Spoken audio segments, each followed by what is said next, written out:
For the sake of a few jokes, there are Wandavision spoilers in this review. If you would like to avoid those, go down to the timestamps and click the one labeled Verdict. That will take you to the end of the video where I summarize my thoughts on the hero pack. The Scarlet Witch follows a similar design pathway of many recent heroes, in that her design is pretty well rounded. But much like her brother Quicksilver, she also has weaknesses that make sense for her character. She is satisfyingly strong, but she's no sorcerer supreme. She can use the card of the same name, however, thanks to the Mystic trait. Her playstyle feels like that of a cheating card shark. She utilizes the randomness of the game to her advantage, allowing you to ever so slightly tip the scales in the direction you want. Most of her kit is exceptionally powerful, but they come at an additional cost. Much of her power will discard cards from the encounter deck, meaning the villain will accelerate exceptionally fast. Most of my builds with the Scarlet Witch also had her cycling her own deck frequently, which meant more encounter cards. She's a high-risk hero with a very high reward payoff. Most of her kit would be outright broken without the added cost of discarding cards from the encounter deck. Take Chaos Magic, for example, a zero-cost card that lets you play something for free. You could throw down a turn 1 Nick Fury or Avengers Mansion with cards to spare. You just need to discard 4 cards from the encounter deck to do so. Molecular Decay comes out of the gate with a hefty 5 damage, and deals additional damage based on boost icons from 2 discarded encounter cards. Hexbolt is Scarlet Witch's bread and butter, with a choice of 4 versatile effects from 3 discarded encounter cards. Both Hexbolt and Molecular Decay benefit from her innate ability to redraw a boost card and her crest, which allows you to bump a boost icon up or down. When it comes to defense, she has a magic shield that can protect herself or any friend or ally, and her innate can be used once per phase, meaning she can switch out a heavy hitter boost card on the villain's phase. She can cancel a nasty treachery with Warp Reality, and it was Agatha all along, as Madam Harkness herself can help Wanda pull out that key spell in a pivotal moment. Oh, and Quicksilver's here too, and he's a pretty great ally, but his 4 cost usually means he gets pitched in favor of some witchcraft. That can be a total boner. Her kit makes Scarlet Witch able to fulfill most roles. She has a heavy offensive capability, defensive wards, and is highly versatile with Hexbolt. She can thump heavy minions no problem, though swarms can be problematic since she only has 10 HP. But her real weakness is unlike that of any other hero. She's a force of chaos, and the cost to that kind of power is unpredictability and potentially adding acceleration tokens on the board. But the most important aspect of any hero is whether or not they're fun to play, and Scarlet Witch absolutely is. Humans have an inherent affinity for randomness, and while she does add an additional random element to an already random-based game, it's incredibly fun to tilt those odds in your favor, and it very much feels like you're playing a witch with unfathomable but dangerous power. One thing about her kit, however, is how it doesn't really fit with any aspect. This means she can be slotted into anything, but the reality is she has a very optimal playstyle.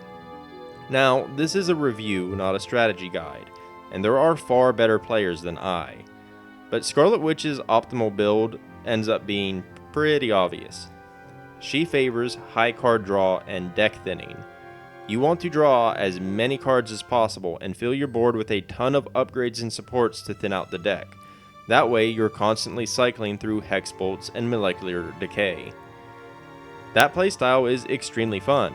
Many turns you end up with a ton of cards because she not only favors the style but adds to it with Wanda's ability, Hexbolts, and Agatha. But it also makes every aspect feel the same. Each time I changed aspects, I was only swapping 11 aspect cards. The basic cards I chose fit her so fundamentally well that I can't imagine swapping them out ever. I even made her a deck with just basic cards and it worked the same way. Sure, your deck disappears faster than White Vision, but it's worth it. She's fun and effective, but one-dimensional. Much like Doctor Strange, Scarlet Witch is going to feel the same no matter which way you build her. But unlike the good doctor, her magic's a little more down to earth. That is, unless she teams up with Quicksilver. Like Quicksilver, she comes with a copy of Order and Chaos, and while it can be used with her signature ally, that's highly inconsistent, and I still say it shouldn't be a basic card. Team up with another player in the role of Quicksilver, and oh boy, things get out of hand. The two of them are the most powerful duo in the game. They can both easily use their copies of Order and Chaos, which cancels a treachery and deals damage, but more than that, they both have the same alter ego ability, superpowered siblings. Now I think it's lame that Wanda has the same alter ego ability as Pietro, but I can't deny the effectiveness. If you ignore every other potential use of the power, they both start in alter ego form at the beginning of the game. With a little coordination, both of them can effectively start with 7 card hands.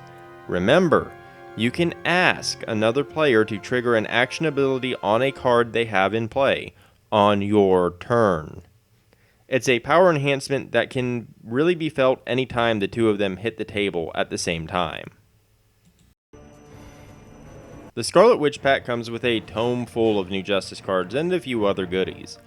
To be entirely honest, however, I'm becoming very concerned about the aspect design space, especially Justice.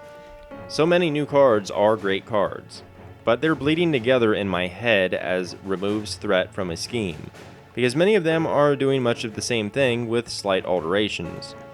Both Multitasking and Crisis Averted are great threat removal cards, but I will forget what they do as soon as I'm not looking at them, as they meld together with For Justice and a bunch of other yellow cards. Swift Retribution is an interesting one though. Forcing the villain to scheme and then deal damage is neat, and makes thematic sense too, and I appreciate that. Turn the Tide is also a fantastic new Justice card, and not just because of the art. What is fan service, if not horny persevering? 3 damage for a 0 cost just because you thwarted is awesome. Wiccan and Speed both show up as allies. Wiccan in particular plays best with Scarlet Witch thanks to her innate power and crest. On the basic side, we get a Mystic keyword only card called Spiritual Meditation, which is probably going to be an auto-include in any Scarlet Witch or Doctor Strange deck. It's a great card that makes thematic sense, but I don't like limited keywords when very few supporting heroes exist so far. Protection gets the very fitting and powerful Bait and Switch, giving the aspect some threat removal potential. Last Stand is a completely nuts card for the aspect already considered the strongest. Adding 3 damage to an ally's final attack for free is crazy good. Browbeat is a solid straight damage card for aggression that hits harder the higher the villain's stage is, which is an interesting way to design a card. Despite my complaining, there isn't a dead card in the pack, so you are getting great value all the way around. Scarlet Witch's Nemesis set is a nice middle ground between what I wish Nemesis sets actually did and what they generally do. It's not the most threatening thing out there, but it could cause you some problems if it sees play. Luminous is a pretty bog standard minion that will probably sit on the table about as long as Darcy appeared in the WandaVision finale. Have fun in prison! If she does manage to get an attack off, she can make you eat another encounter card, which can suck.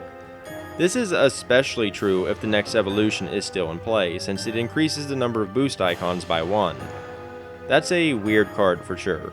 Obviously, boost icons can be bad, but for the Scarlet Witch they can also be good.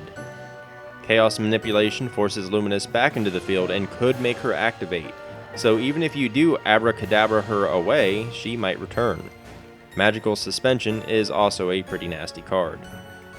Notably, however, is the fact that Scarlet Witch has 2 obligation cards that represent her fragile grip on her sanity. Slipping Sanity is another double-edged sword. 3 boost icons is bad, but also good in Wanda's case. But that's also 2 chances to screw you over. It has the standard swap to alter ego and exhaust effect, but I do like the second effect, which can represent Wanda's power spiraling out of control and adding to the villain's scheme. Luminous pales in comparison to Nemesis minions such as Baron Zemo and Loki, but the set is solid, and I enjoy the 2 obligation cards being different than other sets. The theme is fairly strong with the Scarlet Witch pack. You feel very powerful playing as Miss Maximoff, but that potential to have that power slip out of control is always there. Her ability to alter the flow of chaos via the game's random boost mechanics is clever and fitting. Most of her kit makes sense in some way, except, oddly enough, Hexbolt. The effects of her chaos magic make perfect sense. I just feel like the card is terribly misnamed. Hexbolt brings to mind an attack, but that's only one of many possibilities, and several of them don't make sense in the context of a Wanda-powered Expelliarmus. That gripe is fairly minor, as you do truly feel like you are the Scarlet Witch. The aspect cards are usually the ones that struggle to keep in theme, but most of them are done pretty well. A bait and switch to make the villain attack you while you sneakily messed with their plans makes sense. Crisis Averted perfectly captures the intent via its art. The whole point of crisis schemes is that something dire is blocking the hero from thwarting the main one. Showing Spider-Man quickly delaying the crisis with cleverness to bypass it is the kind of design I'd like to see more of. Last Stand paints a picture of a tired and beaten ally throwing themselves at the big bad in a desperate attempt for victory. And Multitasking again uses its artwork to its advantage to frame what may be happening in the game. Overall, the theme of the pack is strong, which gives me hope for the thematic future of the game. While I do feel that the Scarlet Witch largely feels the same no matter how you build her, she can still be built poorly. Whatever aspect she's with needs to provide support in some way, and her pre-constructed deck just doesn't cut it. Cards like Turn the Tide felt too situational for the deck, while something like Swift Retribution forces her to spend time clearing extra threat for a chunk of damage when she would have more than made up the damage by just slinging spells. She has the foundation for good card draw, but not enough, and her resource generation doesn't support the number of spells she wants to sling. I constantly had dead cards in my hand, which is the biggest sign of a poor build. If you automatically know which cards to burn for resources without deliberating, something's wrong. The pre-made deck gave me a really bad first impression of the hero. I was constantly fighting bad draws in addition to her inherent weaknesses. It wasn't until I took the deck apart that everything clicked, and she became the powerhouse I really enjoy playing now. Scarlet Witch isn't the easiest hero to play in the first place, so I highly recommend starting off on the right foot with the proper support to play her, even if you just tweak the initial deck, because that said, Justice might well be her strongest aspect. Scarlet Witch has become one of my favorite heroes to play. She gives me a similar feeling to playing as Doctor Strange, slinging insanely powerful spells around but without trivializing the entire experience. Her kit gives you the distinct feeling of playing a hero with more power than they can handle, and how easily you could make things go wrong, but while also having an array of versatile options and counterplays. Teaming up with Quicksilver certainly pushes her over the edge of being too strong, but it's not terribly game-breaking, and if teaming up wasn't powerful, there'd be no real incentive to do so. The rest of the cards are all great additions all the way around with no dead ones to speak of, and the theming is fairly consistent. The biggest disadvantage is that she may become repetitive to play since she lacks the same playstyle variety as most heroes. Generally speaking, changing aspects should change the feel of a hero, while maintaining the core foundation of who they are. With Scarlet Witch, it's a bunch of faceless cards with numbers playing second fiddle to her magic. But honestly, that's kind of fitting too. To recap, the pros. Scarlet Witch has a very fun playstyle that accurately captures the magic of the bewitching hero. The hero is well balanced with strengths and weaknesses. Teaming up with Quicksilver makes them a powerful combo. The host of cards included in the pack are all great additions. The pack does a good job of staying thematic, and the Nemesis set is solid. The cons. Order and Chaos should not be a basic card.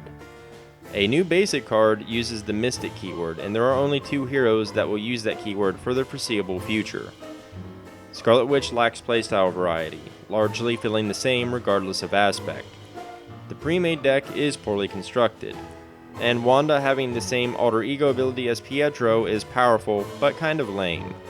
Overall, I give Scarlet Witch an 8.5 out of 10. If you enjoyed this video, liking and subscribing is immensely helpful. I've also left a few links down in the description below, one to my website where you can find the bulk of my written content, and one to my Ko-fi where you can throw in a donation if you wish. the Galaxy's Most Wanted big campaign box for Marvel Champions comes out next month, and you can look for my review of it then. In any case, thanks for watching, and until next time.